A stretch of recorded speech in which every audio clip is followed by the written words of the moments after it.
प्रभु तुमको समर्पित करते हैं, प्रभु तुमको समर्पित करते हैं अपना ये जीवन सारा। तू ही सच्चा जीवन साथी है प्रभु इस दुनिया में हमारा, प्रभु इस दुनिया में हमारा।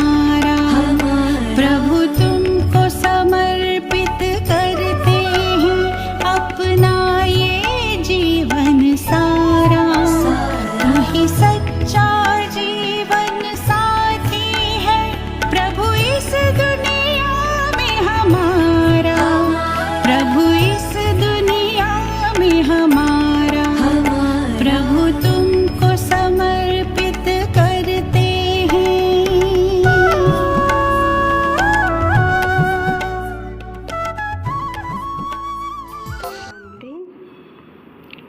एक नज़र कल की मुरली पर।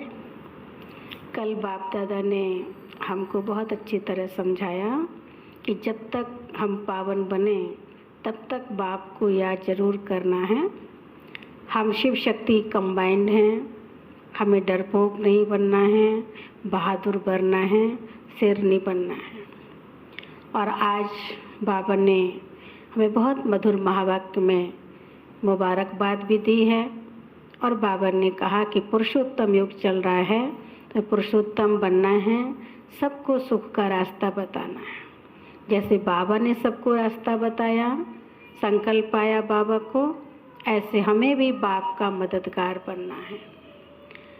नम्रता के साथ साथ अथॉरिटी में भी रहना है और साधन ना होते भी साधनों में एडजस्टमेंट भी करना है। तो अब हम बाबा के महावाक्य सुनेंगे कि आज सतगुरु बाबा ने हमको बहुत अच्छे महावाक्य उच्चारण किए हैं। तो आज 23/9/2020 के महावाक्य हैं। तो आज बाबा ने बताया, मीठे बच्चे तुम्हें यही चिंता रहे कि हम कैसे सबको सुखधाम का रास्ता बताएं। सबको पता पड़े कि यही पुरुषोत्तम बनने का संगम युग है। प्रश्न है, तुम बच्चे आपस में एक दो को कौन सी मुबारक देते हो? मनुष्य मुबारक कब देते हैं? उत्तर है, मनुष्य मुबारक तब देते जब कोई जन्मता है, विजयी बनता है या शादी करता है, वह कोई बड़ा दिन होता है। परंतु वह कोई सच्ची मुबारक नहीं है। तुम बच्चे एक दो को बाप का बनने की मुबारक देते हो। तुम कहते हो कि हम कितने खुशनसीब हैं जो सब दुखों से छूट सुखधाम में जाते हैं। तुम्हें दिल ही दिल में खुशी होती है। ओम शांति। बेहद का बाप बैठ बेहद के बच्चों को समझाते हैं। अब प्रश्न उठता है, बेहद का बाप कौन? ये तो जानते हो सबका बाप एक है जिसको परम पिता कहा जाता है। लौकिक बाप को परम पिता नहीं कहा जाता, परम पिता तो एक ही है। उनको सब बच्चे भूल गए हैं। इसलिए परम पिता परमात्मा जो दुख हरता सुख करता है, उसे तुम बच्चे जानते हो कि बाप हमारे दुख कैसे हर रहे हैं। फिर सुख शांति में चले जाएंगे। सब तो सुख में नहीं जाएंगे, कुछ सुख में कुछ शांति में चले जाएंगे। कोई सतयुग में पाठ बजाते, कोई त्रेता में, कोई द्वापर में। तुम सतयुग में रहते हो तो बाकी सब मुक्ति धाम में। उनको कहेंगे ईश्वर का घर। मुसलमान लोग जब नमाज पढ़ते हैं तो सब मिलकर खुदा ताला की बंदगी करते हैं। किस लिए? क्या बहिश्त के लिए या अल्लाह के पास जाने के लिए? अल्लाह के घर को बहिश्त नहीं कहेंगे, वहाँ तो आत्माएं शांति में रहती हैं, शरीर नहीं रहते। ये जानते होंगे अल्लाह के पास शरीर से नहीं परंतु हम आत्माएं जाएंगी। सिर्फ अल्लाह को याद करने से कोई पवित्र नहीं बन जाएंगे। बाप राय देते हैं, सुख शांति का वर्षा बाबा दे रहे हैं। विश्व में शांति कैसे होती है, विश्व में शांति कब थी, ये उन्हों को कैसे समझाएं। सर्विसेबल बच्चे जो हैं नंबरवार पुरुषार्थ अनुसार उन्हों को ये चिंतन रहता है तो ब्रह्मा मुख वंशावली ब्राह्मणों को ही बाप ने अपना परिचय दिया है। सारी दुनिया के मनुष्य मात्र के पार्ट का भी परिचय दिया है। अब हम मनुष्य मात्र को बाप और रचना का परिचय कैसे दें? बाप सबको कहते हैं अपने को आत्मा समझ, मुझे याद करो। तो खुदा के घर चले जाएंगे। गोल्डन एज अथवा बहिश्त में सब तो जाएंगे नहीं, क्योंकि सब तो वहाँ जाने वाले नहीं हैं। वहाँ तो होता ही एक धर्म है, बाकी सब शांति धाम में हैं। इसमें कोई नाराज होने की बात नहीं है। मनुष्य शांति मांगते हैं, वह मिलती ही है अल्लाह अथवा गॉड फादर के घर में। आत्माएं सब आती हैं शांति धाम से, वहाँ फिर तब आएंगे जब नाटक पूरा होगा। माना परम धाम से जाएंगे जब नाटक पूरा होगा। बाप आते भी हैं पतित दुनिया से सबको ले जाने के लिए। अभी तुम बच्चों की बुद्धि में है हम शांति धाम में जाते हैं, फिर सुख धाम में आएंगे। ये है पुरुषोत्तम संगम योग। पुरुषोत्तम अर्थात उत्तम से उत्तम पुरुष। जब तक आत्मा पवित्र न बने तब तक उत्तम पुरुष नहीं बन सकते। अब बाप तुमको कहते हैं मुझे याद करो और सृष्टि चक्र को जानो और साथ में दैवी गुण भी धारण करो। इस समय सभी मनुष्यों के कैरेक्टर बिगड़े हुए हैं। कलयुग का लास्ट टाइम है ना, सबके कैरेक्टर बिगड़ चुके हैं। नई दुनिया में तो कैरेक्टर बहुत फर्स्ट क्लास होते हैं। भारतवासी ही सबसे उच्च कैरेक्टर वाले बनते हैं। उन उच्च कैरेक्टर वालों को कम कैरेक्टर वाले माथा टेकते हैं, उनके कैरेक्टर वर्णन करते हैं। ये तुम बच्चे ही समझते हो, अब औरों को कैसे समझाएं? कौन सी सहज युक्ति रचें? ये है आत्माओं का तीसरा नेत्र खोलना। बाबा की आत्मा में ज्ञान है। मनुष्य कहते हैं मेरे में ज्ञान है, ये देह अभिमान है। इसमें तो आत्माभिमानी बनना है। सन्यासी लोगों के पास शास्त्रों का ज्ञान है। बाप का ज्ञान तो जब बाप आकर देवे तो युक्ति से समझाना है।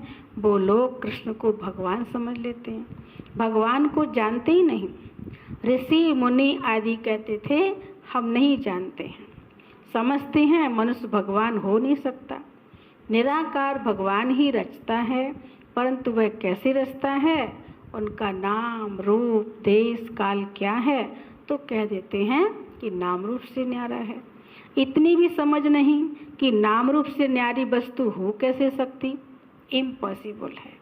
अगर कहते हैं पत्थर ठिक्कर कच्छ मच्छ सब में है तो वह नाम रूप हो जाता है। कब क्या कहते रहते हैं। बच्चों को दिन रात बहुत चिंतन चलना चाहिए कि हम मनुष्यों को कैसे समझाएं। सेवा का हमें चिंतन रहे, हम कैसे औरों को बाबा का परिचय दें, कैसे तरीके से समझाएं। ये मनुष्य से देवता बनने का पुरुषोत्तम संगम युग है।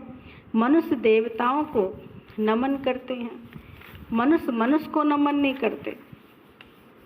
मनुष्यों को भगवान अथवा देवताओं को नमन करना होता है। मुसलमान लोग भी बंदगी करते हैं, अल्लाह को याद करते हैं। तुम जानते हो वो लोग अल्लाह के पास पहुंच तो नहीं सकेंगे। इस समय सब आयरन एज में तमो प्रधान है। जरूर कोई समय गोल्डन एज भी होगी। गोल्डन एज को प्योर कहा जाता है, प्योरिटी और इम्प्योरिटी। सोने में खाद डाली जाती है ना, आत्मा भी पहले प्योर सतो प्रधान है, फिर उनमें खाद पड़ती है। जब तो प्रधान बन जाती है तब बाप को आना है, तो बाप ही आकर सतो प्रधान सुखधाम बनाते हैं। सुखधाम में सिर्फ भारतवासी ही होते हैं, बाकी सब शांति धाम में जाते हैं। शांति धाम में सब प्योर रहते हैं, फिर यहाँ आकर आहिस्ते आहिस्ते हम सब क्या बन जाते हैं, इम्प्योर बनते जाते हैं। हर एक मनुष्य सतो रजो तमो जरूर बनते हैं। अब उन्हों को कैसे बताएं कि तुम सब अल्लाह के घर पहुंच सकते हो। देह के सब संबंध छोड़ अपने को आत्मा समझो। भगवान वाच्य तो है ही। मेरे को याद करने से ये जो 5 भूत हैं वो निकल जाएंगे। तुम बच्चों को दिन रात ये चिंता रहनी चाहिए। बाप को भी चिंता हुई, तब तो ख्याल आया भगवान को कि मैं जाऊं और जाकर के सबको बच्चों को सुखी बनाऊं, साथ में बच्चों को ही मददगार बनना है। अकेले बाप क्या करेंगे? तो ये विचार सागर मंथन करो कि क्या ऐसा उपाय निकालें जो मनुष्य झट समझ जाए कि यह पुरुषोत्तम संगम युग है। इस समय ही मनुष्य पुरुषोत्तम बन सकते हैं। आजकल पुरुषोत्तम मास चल रहा है और बाबा ने हमें कहा हमारा पुरुषोत्तम संगम युग है। इस पुरुषोत्तम युग में ही हमें पुरुषोत्तम बनना है। पहले ऊंच होते हैं फिर नीचे गिरते हैं, पहले तो नहीं गिरेंगे। आने से ही तो सतो तमो प्रधान नहीं बनेंगे। हर चीज़ पहले सतो प्रधान फिर सतो रजो तमो होती है। बच्चे इतनी प्रदर्शनियाँ आदि करते हैं फिर भी मनुष्य कुछ समझते नहीं हैं। तो और क्या उपाय करें? भिन्न भिन्न उपाय तो करने पड़ते हैं ना, उसके लिए टाइम भी मिला हुआ है। फट से तो कोई संपूर्ण नहीं बन सकते हैं। चंद्रमा थोड़ा थोड़ा करके आखिर संपूर्ण बनता है। हम भी तमो प्रधान बने हैं, फिर सतो प्रधान बनने में समय तो लगता है। वह तो है जड़, फिर ये है चेतन। तो हम कैसे समझाएं? मुसलमानों के मौलवी को समझाएं कि तुम ये नमाज क्यों पढ़ते हो, किसको याद में पढ़ते हो? ये विचार सागर मंथन करना है। बड़े दिनों में प्रेसिडेंट आदि भी मस्जिद में जाते हैं। जो बड़े दिन होते हैं तो प्रेसिडेंट आदि ही मस्जिद में जाते हैं, बड़ों से मिलते हैं। सब मस्जिदों की फिर एक बड़ी मस्जिद होती है, वहाँ जाते हैं सब ईद मुबारक देने। अब मुबारक तो ये है जब हम सब दुखों से छूट सुखधाम में जाएं, तब कहा जाए मुबारक हो। हम खुशखबरी सुनाते हैं, कोई विन करते हैं तो भी मुबारक देते हैं, कोई शादी करते हैं तो भी मुबारक देते हैं, सदैव सुखी रहो। अब तुमको तो बाप ने समझाया है कि हम एक दो को कैसे मुबारक दें। इस समय हम बेहद के बाप से मुक्ति, जीवन मुक्ति का बरसा ले रहे हैं। तुमको तो मुबारक मिल सकती है। बाप समझाते हैं तुमको मुबारक हो, तुम 21 जन्मों के लिए पद्मपति बन रहे हो।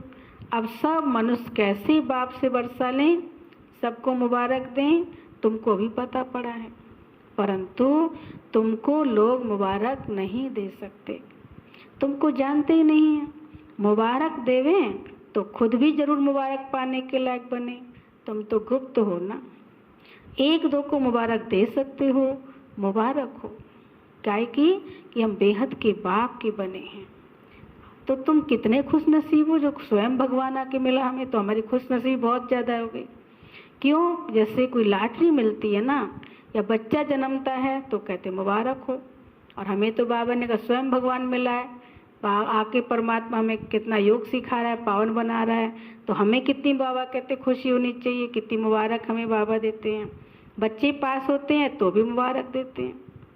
तुमको दिल ही दिल में खुशी होती है, अपने को मुबारक देते हो कि हमको बाप मिला है। हम खुद को मुबारक देते हैं, हमें भगवान मिला है, बाप मिला है, जिससे हम बरसा ले रहे हैं। बाप समझाते हैं तुम आत्माएं जो दुर्गति को पाई हुई हो, भाई अब सदगति को पाती हो। मुबारक तो एक ही सबको मिलती है, पिछाड़ी में सबको मालूम पड़ेगा। जो ऊंच ते ऊंच बनेंगे उनको नीच वाले कहेंगे मुबारक हो। आप सूर्यवंशी कुल में महाराजा महारानी बनते हो, नीच कुल वाले मुबारक उनको देंगे जो विजयमाला के दाने बनते हैं।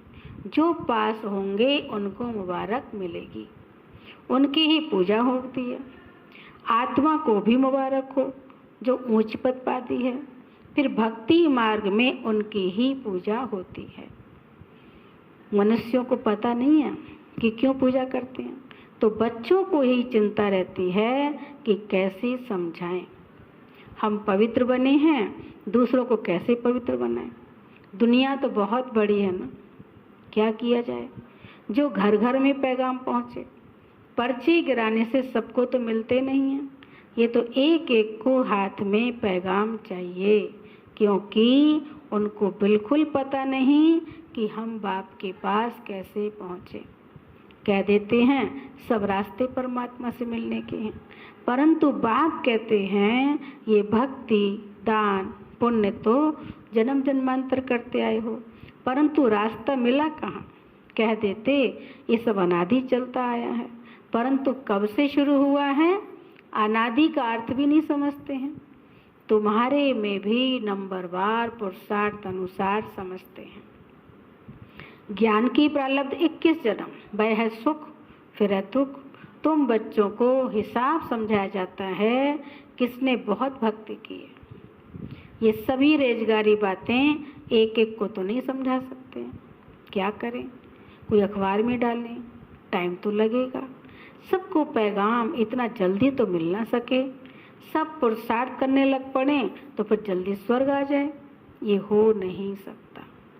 अब तुम पुरुषार्थ करते हो स्वर्ग के लिए, अब हमारे जो धर्म वाले हैं उनको कैसे निकालें, कैसे पता पड़े कौन कौन ट्रांसफ़र हुए हैं। हिंदू धर्म वाले असल में देवी देवता धर्म के हैं, ये भी कोई नहीं जानते हैं। पक्के हिंदू होंगे तो अपने आदि सनातन देवी देवता धर्म को मानेंगे। इस समय तो सब पतित हैं, बुलाते हैं पतित पावन आओ, निराकार को ही याद करते हैं कि हमको आकर पावन दुनिया में ले चलो। इन्होंने इतना बड़ा राज्य कैसे लिया? भारत में इस समय तो कोई राजा ही नहीं जिसको जीत कर राज्य लिया हो। वह कोई लड़ाई करके राजा ही तो पाते नहीं। मनुष्य से देवता कैसे बनाया जाता कोई को पता नहीं है। तुमको भी अब बाप से पता पड़ा है, औरों को कैसे बताएं जो मुक्ति जीवन मुक्ति को पाए। पुरुषार्थ कराने वाला चाहिए ना, जो अपने को जानकर अल्लाह को याद करें। बोलो तुम ईद की मुबारक किसको कहते हो? तुम अल्लाह के पास जा रहे हो, पक्का निश्चय है।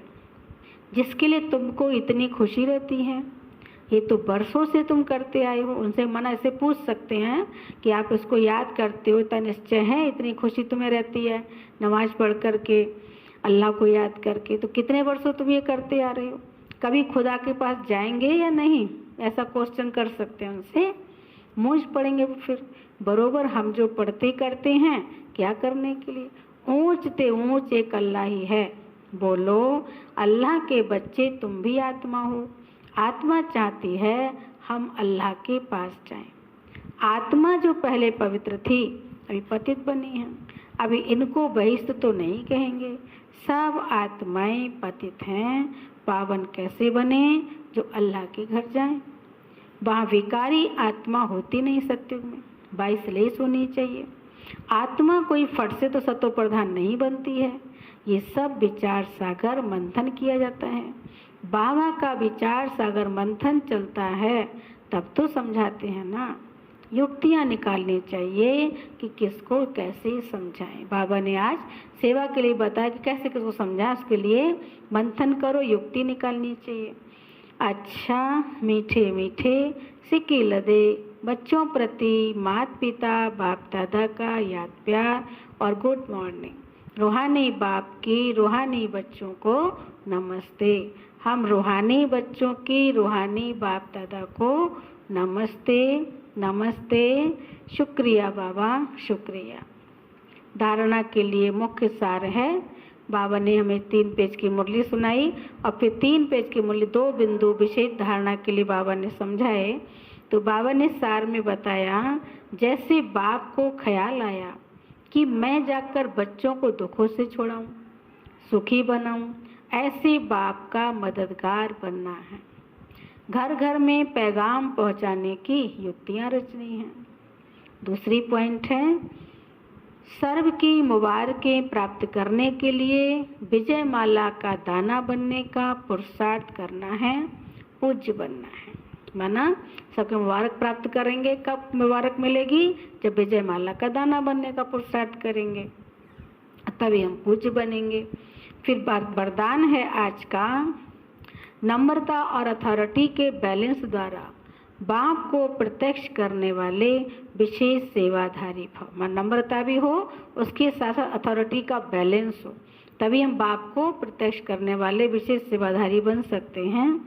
तो जहाँ बैलेंस होता है, विस्तार में बाबा ने बताया, जहाँ बैलेंस होता है वहाँ कमाल दिखाई देती है। जब आप नम्रता और सत्यता की अथॉरिटी के बैलेंस से किसी को भी बाप का परिचय देंगे तो कमाल दिखाई देगी। इसी रूप से बाप को प्रत्यक्ष करना है। आपके बोल स्पष्ट हों, उसमें स्नेह भी हो, नम्रता और मधुरता भी हो, तो महानता और सत्यता भी हो। माना बाबा ने बोल में प्रत्यक्ष कहा, स्पष्ट बोल भी हो, उसमें स्नेह भी हो, नम्रता और मधुरता भी हो, तो महानता और सत्यता भी हो, तब प्रत्यक्षता होगी। स्नेह भी हो, नम्रता और मधुरता भी हो, महानता और सत्यता भी हो, तब प्रत्यक्षता होगी। बोलते हुए बीच बीच में अनुभव कराते जाओ। अनुभव करना है, अनुभव करा रहे बाबा, ऐसे बाबा बीच में बोलते बोलते अनुभव कराते जाओ, जिससे लगन में मगन मूर्त अनुभव हो। ऐसे स्वरूप से सेवा करने वाले ही विशेष सेवाधारी हैं। माना हमारे बोलते बोलते लोग हमसे अनुभव करते जाएं, ऐसे स्वरूप में स्थित रहने वाले ही विशेष सेवाधारी हैं। आज का स्लोगन है, समय पर कोई भी साधन ना हो तो भी साधना में विघ्न ना पड़े। साधन है तो भी ठीक, और साधन ना हो तो भी हमारी साधना में कोई विघ्न ना पड़े, डिस्टर्बेंस ना हो। अच्छा, ओम शांति। आज का सम्मान है, मैं निष्काम रहम दिल आत्मा हूँ। मैं निष्काम और रहम दिल आत्मा हूँ।